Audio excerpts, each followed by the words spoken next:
There are two cases. Case 1,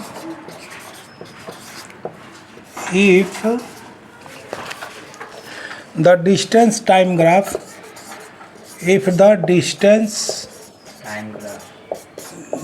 distance time graph of a body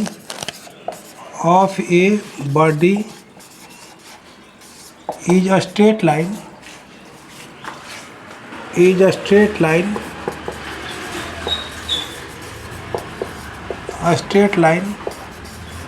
then it is uniform speed.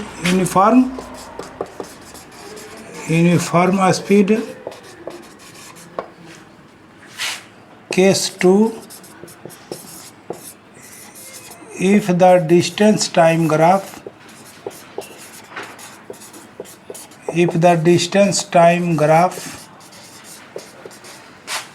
of a body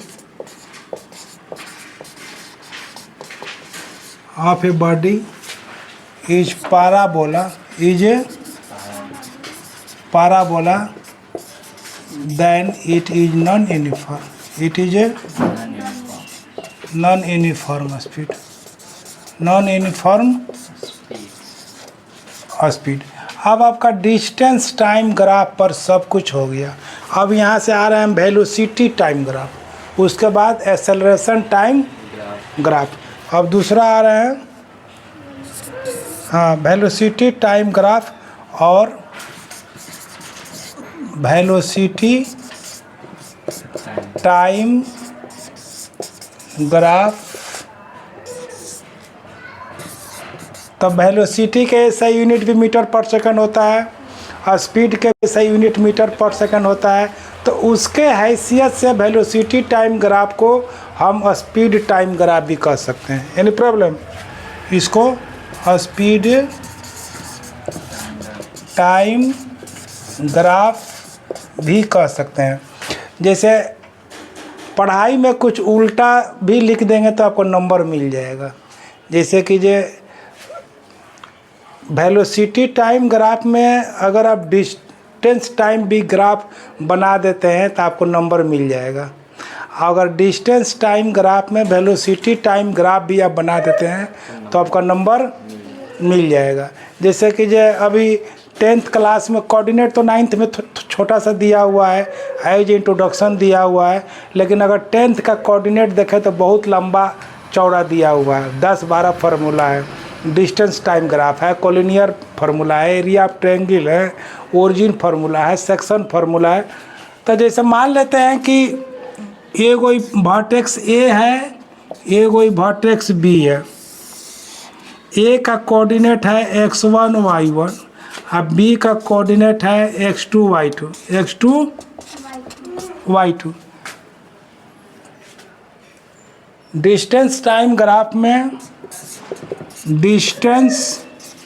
distance of A B होता है root under x2 minus x1 के square, x2 minus plus y2 minus y1 के square. अब कोई लड़का गलती से इसको x2 माइनस x1 के square plus y2 minus y1 के स्क्वायर ना लिख कर अगर गलती से लिख दिया root under x1 minus x2 के square plus y1 minus y2 के स्क्वायर, तब भी आंसर वही आएगा।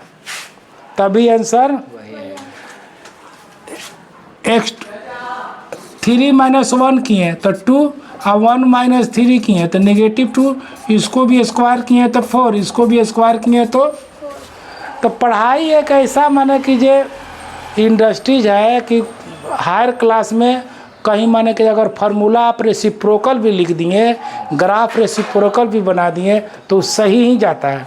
हाई समझ में?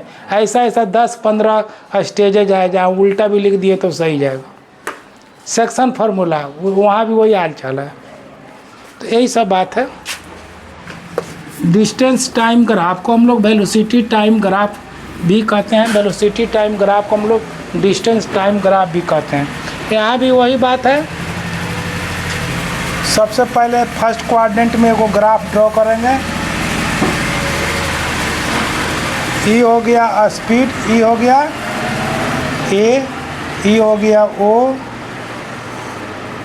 ई हो गया स्पीड, ई हो गया टाइम, ई हो गया सी,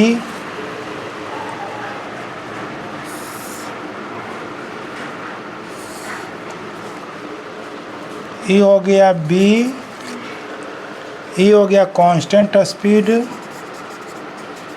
कांस्टेंट स्पीड, और ई वाला टाइम।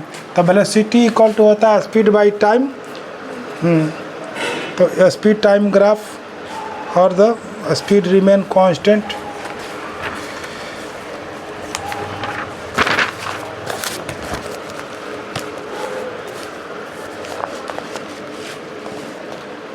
तो कह रहा है कि द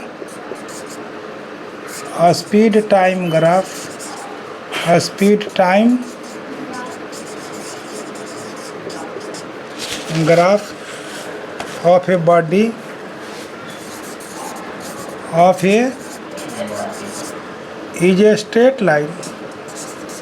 जैसे ए बी पार्लेल है ओ सी के, ना समझे, और ओ ए पार्लेल है बी सी के। थोड़ा पार्लेल बताइए, पार्लेल, पार्लेल समझ रही है? पार्लेल लाइन दोनों साइड इक्वल होता है, इक्वल होता है, जैसे इस तरफ भी और इस तरफ भी। ठीक है, इक्वल हो गया। और कुछ बताइए पार्लेल लाइन। दो लाइन से तो पहला, हाँ अपोजिट टू लाइन से तो पहला। अच्छा ठीक है, पार्लेल तो है। तो मैंने how to say that it is parallel, it is not parallel, how to it is parallel होता है ना कुछ। कैसे पार्लेल बताइए?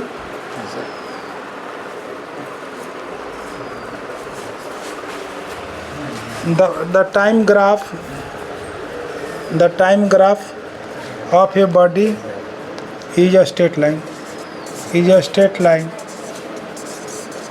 is a straight line parallel to the axis, parallel to the time axis, parallel to the time axis. Then the speed of a body is constant.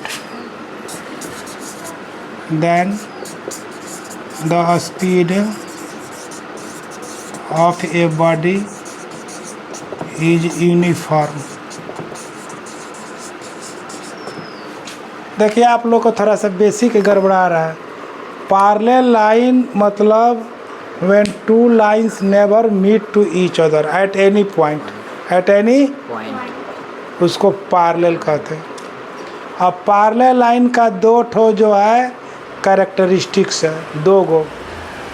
पहला characteristics है कि distance between two parallel line is same at any point. मान लीजिए कि खगोल से वो गाड़ी खुला और वो दिल्ली जा रहा है, तो रेलवे, दोनों रेलवे लाइन का है एक दूसरे का पार्लेल है।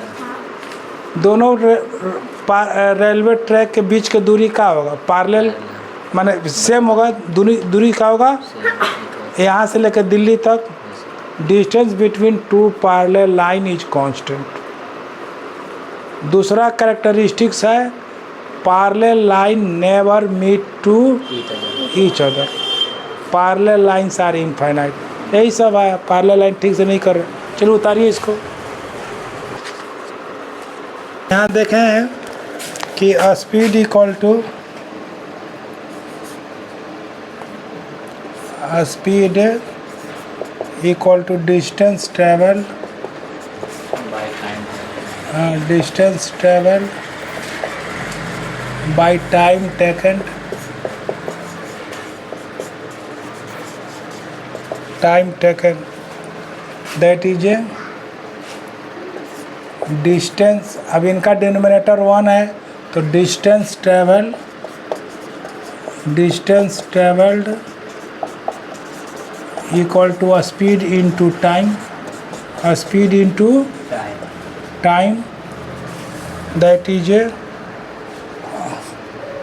Speed at C, speed at C equal to C B तो C B equal to O A, that is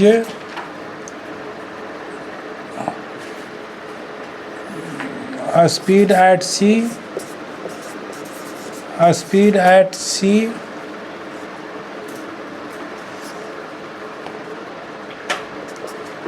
equal to O C.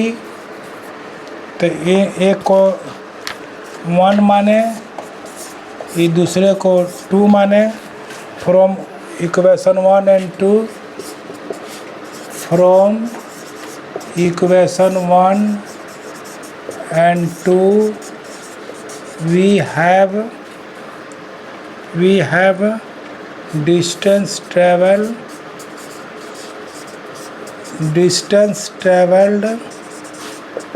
equal to OA into OC, that is area of rectangle, area of rectangle होता है ना, length into breadth, O A B C, O A B C, that is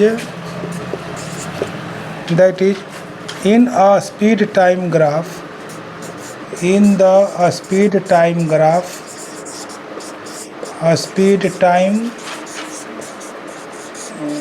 graph, the area enclosed by the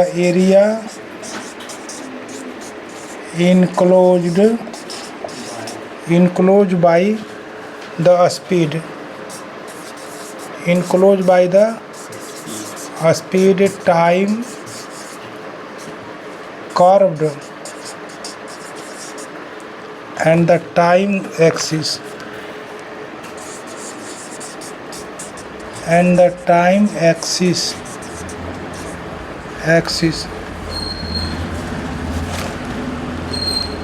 gives us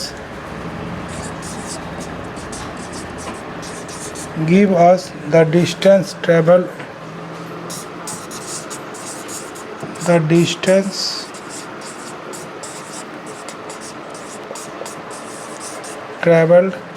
by the body,